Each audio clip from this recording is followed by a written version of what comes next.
तो हेलो दोस्तों, कैसे हो आप सब। हमारे ऑडियो वॉइस चैनल में आप सबका हार्दिक अभिनंदन। तो पेश है आज की नई कहानी।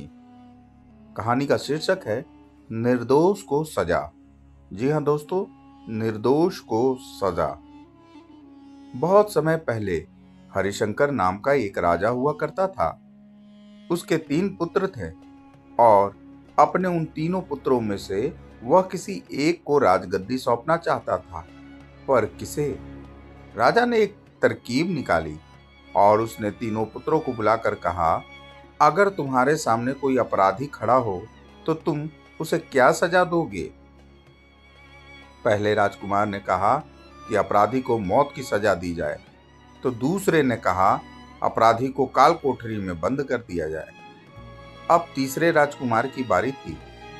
उसने कहा कि पिताजी, सबसे पहले यह देख लिया जाए कि उसने गलती की भी है अथवा नहीं। इसके बाद उस राजकुमार ने एक कहानी सुनाई। किसी राज्य में राजा हुआ करता था। उसके पास एक सुंदर सा तोता था। वह तोता बड़ा बुद्धिमान था। उसकी मीठी वाणी और बुद्धिमता की वजह से राजा उससे बहुत खुश रहता था। एक दिन की बात है कि तोते ने राजा से कहा कि मैं अपने माता पिता के पास जाना चाहता हूँ। वह जाने के लिए राजा से विनती करने लगा। तब राजा ने उससे कहा कि ठीक है, पर तुम्हें 5 दिनों में वापस आना होगा। वह तोता जंगल की ओर उड़ चला। अपने माता पिता से जंगल में मिला और बहुत खुश हुआ। ठीक 5 दिनों बाद जब वह वापस राजा के पास जा रहा था, तब उसने एक सुंदर सा उपहार राजा के लिए ले जाने का सोचा। वह राजा के लिए अमृत फल ले जाना चाहता था। जब वह अमृत फल के लिए पर्वत पर पहुंचा, तब तक रात हो चुकी थी।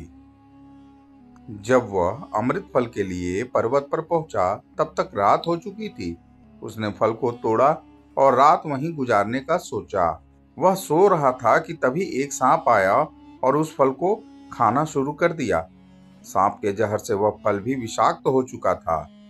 जब सुबह हुई, तब तोता उड़कर राजा के पास पहुंच गया और कहा कि राजन, मैं आपके लिए अमृत फल लेकर आया हूं। इस फल को खाने के बाद आप हमेशा के लिए जवान और अमर हो जाएंगे। तभी मंत्री ने कहा कि महाराज, पहले देख लीजिए कि फल सही भी है या नहीं।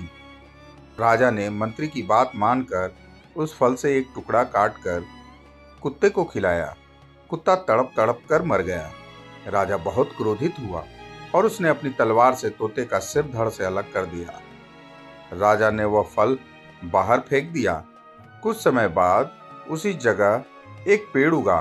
राजा ने सख्त हिदायत दी कि कोई भी इस पेड़ का फल ना खाए, क्योंकि राजा को लगता था कि अमृत फल विषाक्त होते हैं और तोते ने यही फल खिलाकर उसे मारने की कोशिश की थी। एक दिन एक बूढ़ा आदमी उस पेड़ के नीचे विश्राम कर रहा था। उसने एक फल खाया और वह जवान हो गया, क्योंकि उस वृक्ष पर उगे हुए फल विषाक्त नहीं थे। जब इस बात का पता राजा को चला, तो उसे बड़ा ही पछतावा हुआ और उसे अपनी करनी पर लज्जा हुई। तो तीसरे राजकुमार के मुख से यह कहानी सुनने के बाद राजा बहुत ही खुश हुआ। तीसरे राजकुमार को सही उत्तराधिकारी समझते हुए उसने अपना राज्यपाट उसे ही सौंप दिया।